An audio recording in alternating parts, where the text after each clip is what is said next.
Dear Chair, dear audience, please let me to introduce you my PhD thesis title, which is Management Strategies for Patients with Valvular Heart Disease. My name is Adolf Lichtfusz, and I'm a PhD student and a medical doctor at the military hospital. And my vision is that every patient with valvular heart disease should have an individualized treatment strategy.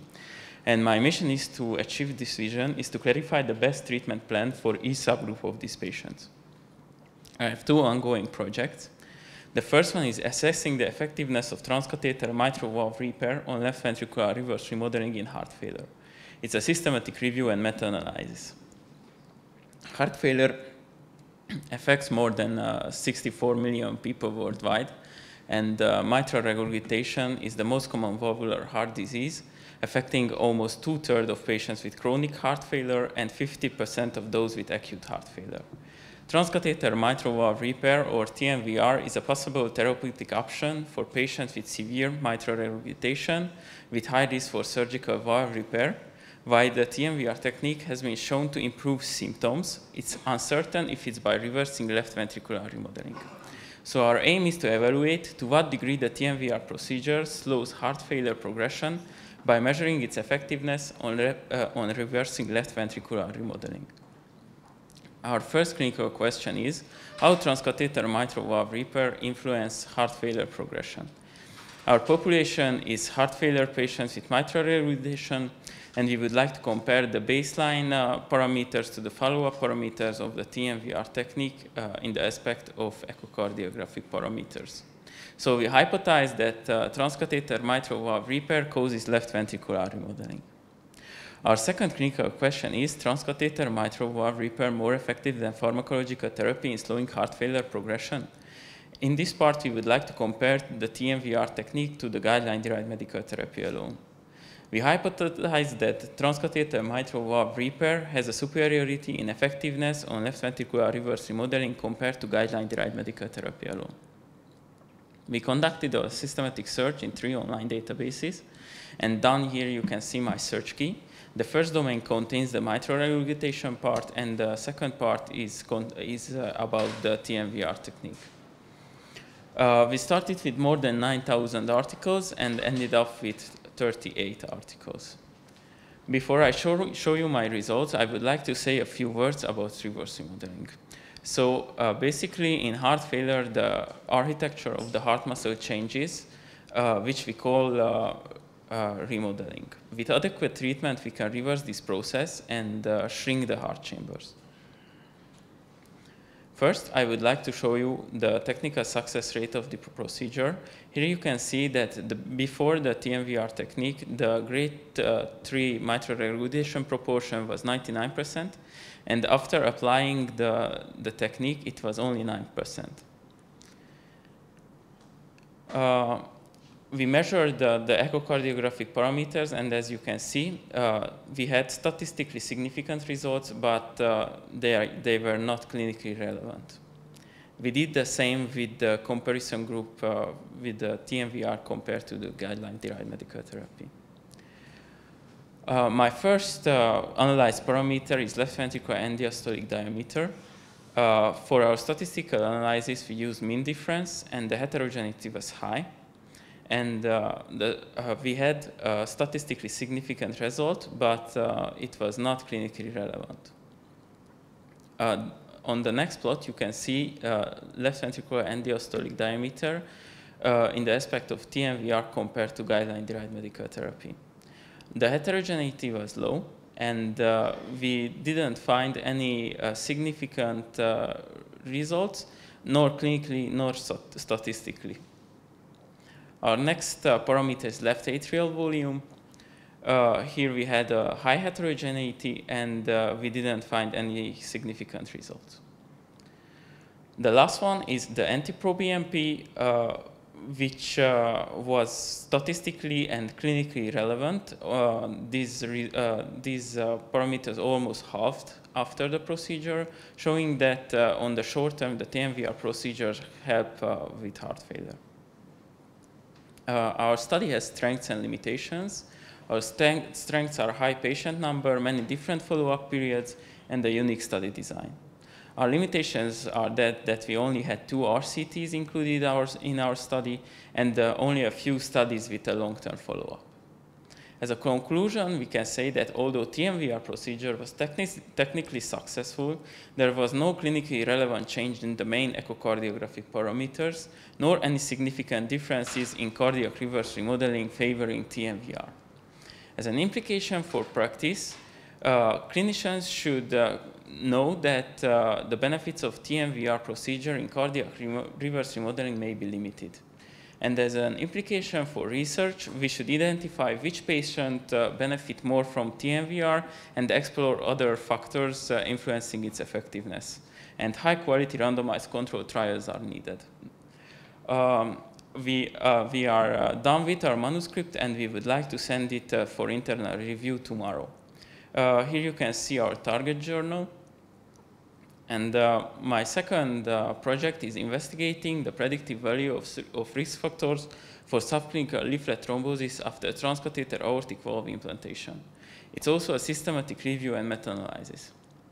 Diseases of the aortic valve account for more than 60% of all valvular heart disease deaths, and transcatheter aortic valve implantation, or TAVI, is a revolutionary treatment for severe aortic stenosis, extending from high-risk to lower-risk patients. Subclinical leaflet thrombosis affects 25% of patients within the first year following TAVI, and it can evaluate into symptomatic thrombosis or premature bioprosthesis degeneration, causing fatal neurological complications. So our aim is to assess the best prediction factors and biomarkers which could anticipate leaflet thrombosis after TAVI.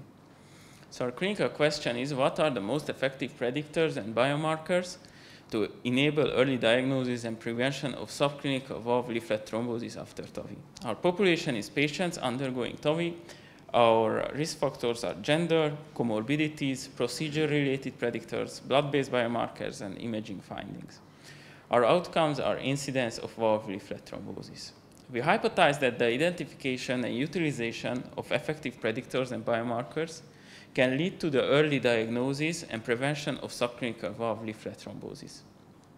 Clinicians could use our data to enhance the customization of post-procedure antiplatelet or anticoagulation therapy for improved treatment outcomes. To sum up, I have 2 ongoing projects. The first one I hope to submit in September, and the second in December. Thank you for your attention. Research is to see what everybody else has seen and to think what nobody else has thought. Albert St. Jordi, thank you. Thank you, Alex, and thanks for catching up with the time a little bit. Thank you for your presentation. I would like to know what are the complications of TAVI procedure. Yeah, it can cause aortic rupture or dissection, embolism, and yeah, basically that. And who are the patients the most eligible for this procedure? Yeah, until now there was recommendation for patients with high risk for surgical valve implantation, but there are new studies about implanting TAVIs in lower risk patients with the same success.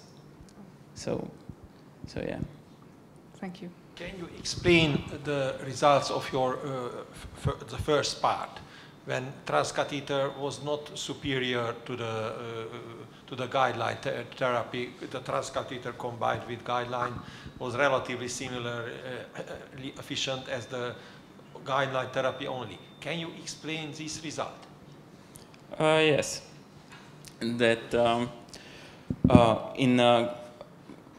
with the guideline-derived medical therapy, we had the same effect on the heart muscle architecture as in the TMVR technique, suggesting that the intervention don't cause enough effect to reverse the process of fibrosis and the remodeling of the heart muscles. So that's why we were interested in this, because we didn't know if the improvement in symptoms is because of the reverse remodeling or it's not.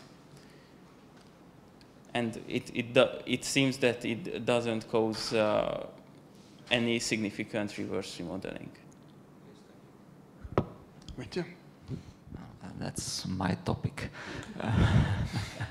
And now, the thing is that there are 2 randomized trials published. The first question is there any other trial that is ongoing? I think there are 1 trial ongoing, but the COAPT and the mitral trials are the base of our analysis. Wait until Saturday. I cannot disclose anything more. You'll see many important things.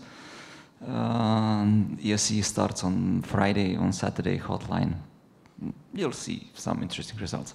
Okay. Now, the second thing, we still don't know whether this is effective or not. COAPT, yes. Mitral FR, no.